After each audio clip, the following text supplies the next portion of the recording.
Diamonds in the rough. NFL Draft Diamonds. Time to shine.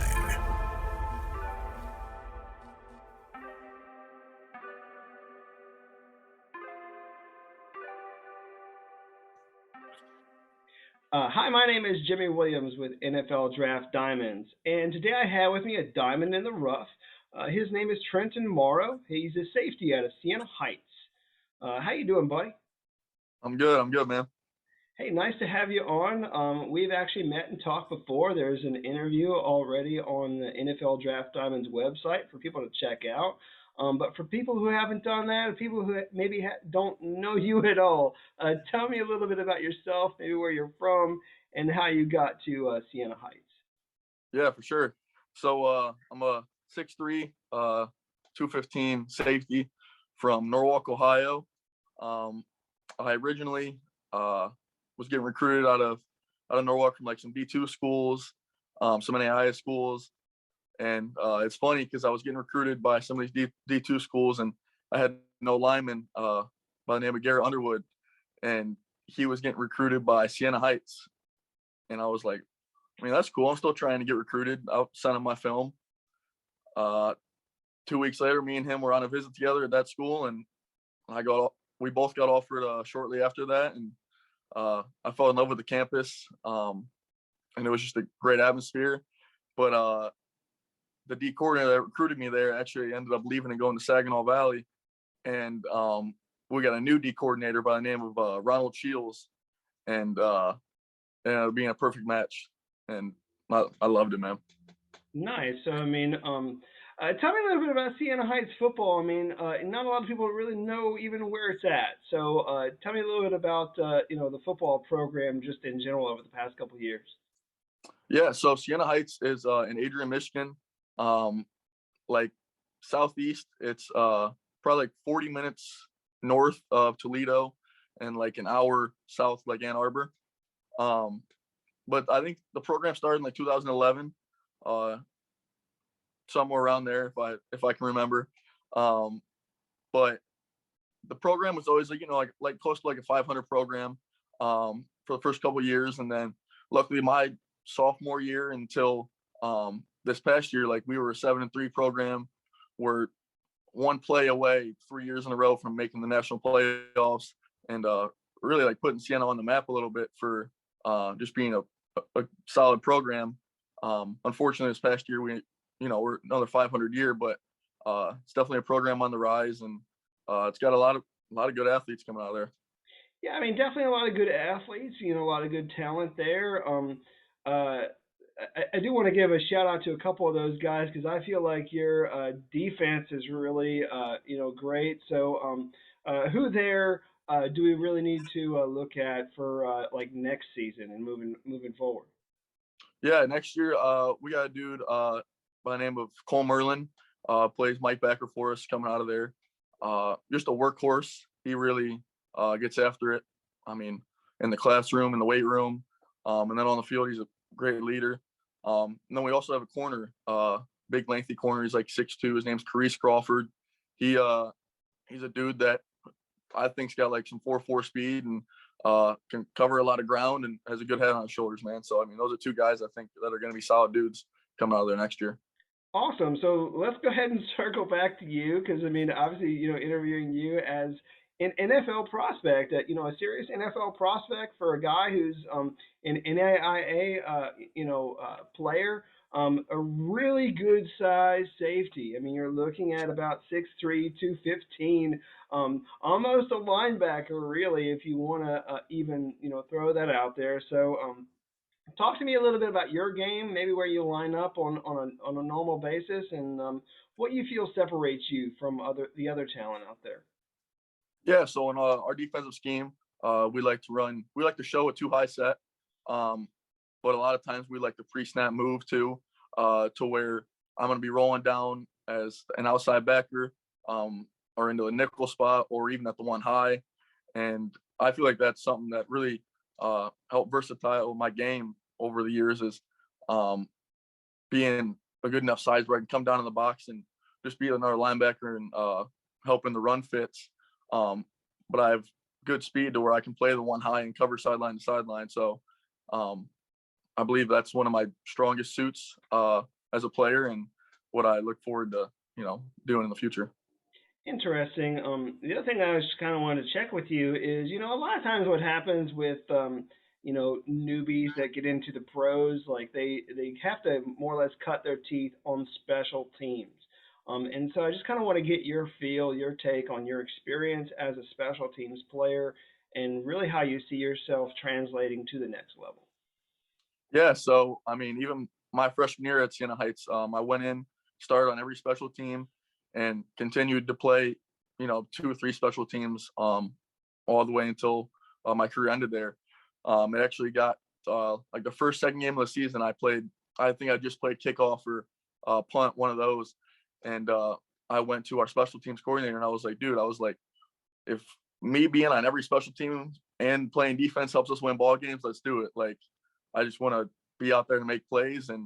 And quite frankly, I mean, who doesn't love being on special teams to where you don't have as much discipline as you would on an offensive side or defensive side of the ball, and you can just make some plays. Like, I love it.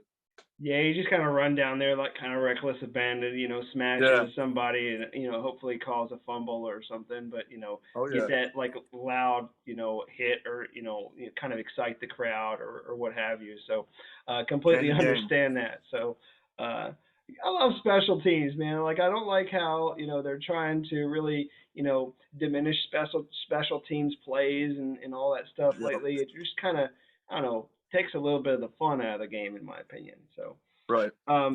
anyhow, you've had yourself a decent career there at Siena Heights, being named two-time All-Conference first team a couple times, which is really great. And just kind of wanted to talk to you a little bit about really sort of what you kind of do on a regular basis. I mean, as you're going out there preparing for opponents.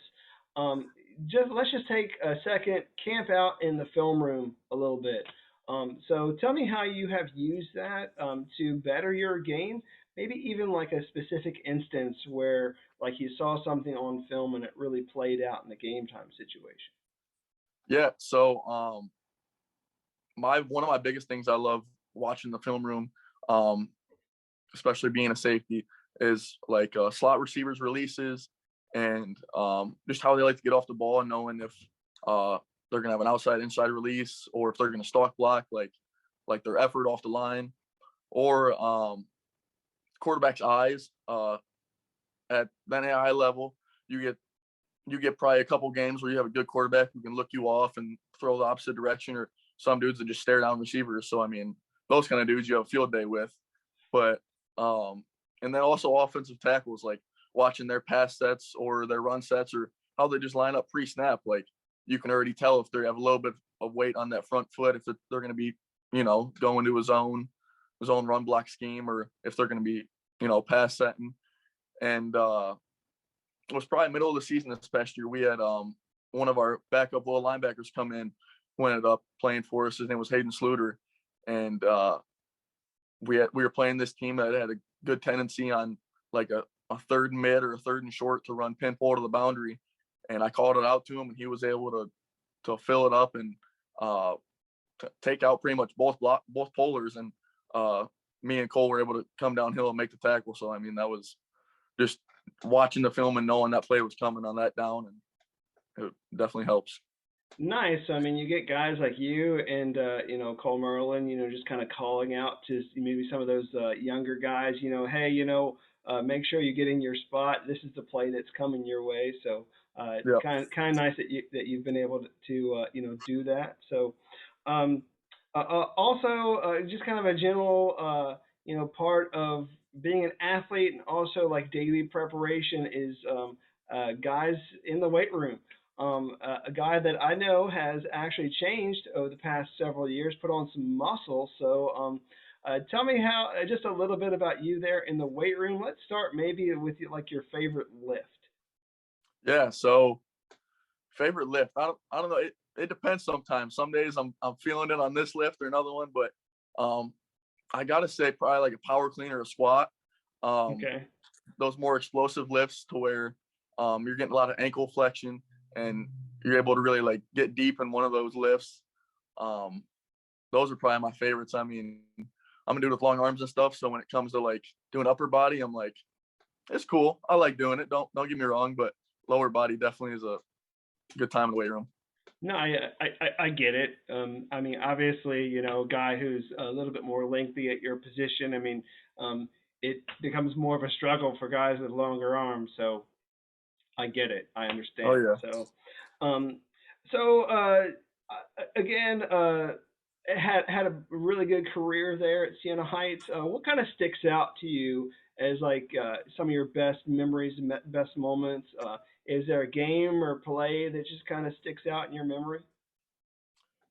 There's probably one moment that sticks out that I think about all the time is um in 2018, true sophomore, got my first start at our badger position at safety, and middle of the second quarter, a dude runs a little skinny post over the middle from the slot position, and quarterback stares him down. I come over to make a play, and he kind of like dives for the ball across the middle, and I just throw my body at him recklessly, and get thrown out of the game for targeting on my first start in the second quarter. So I had to sit the rest of that game and stuff, but it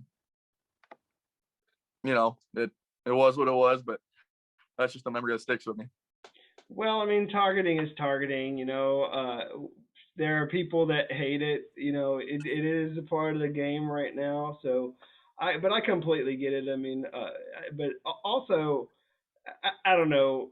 You're taught to go a certain way out there on the Yeah, field. It's all about hitting and the physicality of the game, and it's kind of an awkward thing. This whole hard targeting hard, thing. hard to slow down when you're going full speed.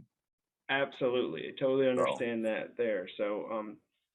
I also kind of wanted to chat with you, just a little bit about, again, you've been at this now for a while.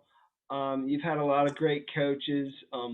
Is there maybe a lesson from one of those coaches that still sticks with you today? Like, either when you first came in as a freshman or even back in high school or, somewhere along your journey, has there been a lesson that still sticks with you that you learned from a coach? yeah, probably one of my probably favorite lessons is the D coordinator at Siena Heights. His name's Ron Shields, as I mentioned earlier. When he came in, he was a guy that just wanted workhorses that like he didn't care if you were, you screwed up on a play or something like that, as long as you were going full speed all the time. And that was one of his philosophies that I loved. And it was always like, if you're going to make a mistake, make it at 100%. And then he was always a guy that everyone has their 111th on the team. Like, if you're out there, you do your 111th, or, even if you're a guy that's a backup, like you still have a 111th that eventually when you'll be out there, like you're going to make a difference. So like, just push the guys in front of you, push the guys behind you, and just do all you can to make sure everyone's ready to go on that day. Sure. And then also, maybe kind of a similar question, and that would be like, if you could maybe go back in time, talk to your younger, like high school self there out in Ohio, give him some pointers or some sort of advice. What would you tell him to help him along his journey? Man, I would have told him get in the weight room for one.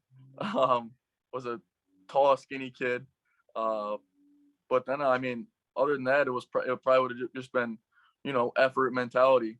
Um, just don't do things when, the coaches say they're mandatory. Do things like, if you got a snow day from school, like go to the gym, go to the track, do something. Like it's just once you grow up and you realize it takes a lot more than just the bare minimum, you realize that, you got to put the work in. Sure. Great stuff there. Love the whole mentality there about effort. I don't think a lot of people really, understand that or get it. Do want to get a chance to meet Trenten Morrow a little bit outside of the game of football. Tell me something about yourself, something fun, interesting, unique, hobbies, interests, or what have you. Anything that you want to share. Go for it. Okay. I would say summertime, I love to be outside, love to bike, love to go to the beach and stuff. And that's probably what, I mean, I think about it all the time being from Northern Ohio is I can't wait to get on the beach down in South Carolina, Georgia, and live down there eventually. I'm an outside guy and just love the warm weather, and will do anything active outside as long as, the weather lets me. So. Gotcha. And talk to me about your hometown once more. I mean, if I were to come visit you there in your hometown there in Ohio, like where would we have to go? What would we have to do? Well, we wouldn't have a whole lot to do, but I mean, it's a small town, like probably like 15 to 20,000, somewhere in that range. So I mean, it's a town where what majority of the people. But I mean, you just got like your small hometown taverns. You got your local restaurants and stuff like that. If we wanted to, go do an activity, we'd probably have to drive 15 minutes north to like Sandusky area, where like Cedar Point and stuff's located. But I mean, it's a small, quiet town to where, it's a good family atmosphere. Definitely been meaning to go to Cedar Point for quite some time. I mean, Oh yeah. so definitely understand, the draw there for sure. So, um, you got maybe a favorite? I'm just trying to think of something crazy to ask you. Maybe a favorite movie that you like to watch or something? Can you share about that? Uh, Probably top three would be Top Gun. Um, Probably American Sniper, and maybe like The Program or The Blind Side. A couple Oh, football movies there. sure. Well, I mean, there's a lot of different football movies there that you could choose. So, Yeah. definitely fun. So, as we kind of wind this down, I mean, tell some people maybe where you're training at right now. If there are any coaches you're working with, anything that you want to share, about that sort of thing. Yeah. So I'm training in Strongsville, Ohio right now. Um, like a 45 to 50-minute commute for me every day. But I mean, it's great because I go up there with a trainer named Alex LaRue, or I believe that's his last name. I might have butchered it a little bit, but he does great, man. I mean, he pushes me in every lift. He pushes me um, in every form of running. We work on sprint mechanics a lot and just do a lot of things up there that um, really help my game. Like I trained there over the summertime leading into this final season, and I was in the best form and shape I ever felt. So I love it up there, and he's definitely getting me right for a pro day. Awesome. And when is that pro day? Where exactly is that happening? As of right now, it's looking like it'll be at Central Michigan. I think it's like March 15th or 17th Okay. coming up. So got a couple more weeks. Sure. And do you have any I don't know, tidbits about that pro day that people can expect? I mean, what sort of expectations do you have for yourself for that pro day? I'm shooting to run a mid 4.4 right in there. Um, Summertime I was jumping 40 plus vert, so I'm expecting to jump right around there. Hopefully surpass that, and then put up good numbers everywhere, man. I mean, I'm a guy that wants to be a perfectionist, whether it's in the weight room or on the field. So I mean, I just want to put up great numbers and just show people that even small school guys, can hang with all these, big school guys, whatever you want to call them. Right. Well, I mean, again, we've kind of talked about you and just kind of top tier quality size. And you just kind of mentioned a few numbers there that, dude, if you could reach them, like that would really help your stock just continue to rise. So I do think that that's really going to help you out. One last question for you, because I don't know if you've actually sat down with any scouts out there, but I do want you to have the moment to talk to each and every one of them. Give them your pitch as to why they need to take a chance on you, sign you, draft you, that sort of thing. So go ahead and give all those professional scouts out there your pitch. All right. Well, I'm a small school guy that, I mean, knows nothing but work. I've had to put a lot of work in to even get to this point and opportunity. So, I mean, I'm a guy that's going to come in and, I mean, it's a full-time job. So but I'm not going to give you, your 8 hours a day, 40 hours a week work. I'm going to, give you everything I got. put the hours in the film room, in the weight room, on the field, and contribute in any way possible, whether it's, special teams, whether it's starting safety, backup safety, doesn't matter what it is. I'm going to give linebacker, linebacker, dude. It doesn't matter. I'm going to give everything I got to any organization that takes a chance on me. And I mean, I'm all in, man. I'm all in. Awesome. Well, I mean, obviously, we've already mentioned, great versatility, quality athleticism, a guy who really knows how to do it on and off the field, setting a good example. So I do wish you best of luck throughout your journey. And thanks again for this interview, okay? Yeah, thank you very much, man. Sure. Once again, I have with me Trenten Morrow out of Siena Heights. He's a safety there. Definitely check him out.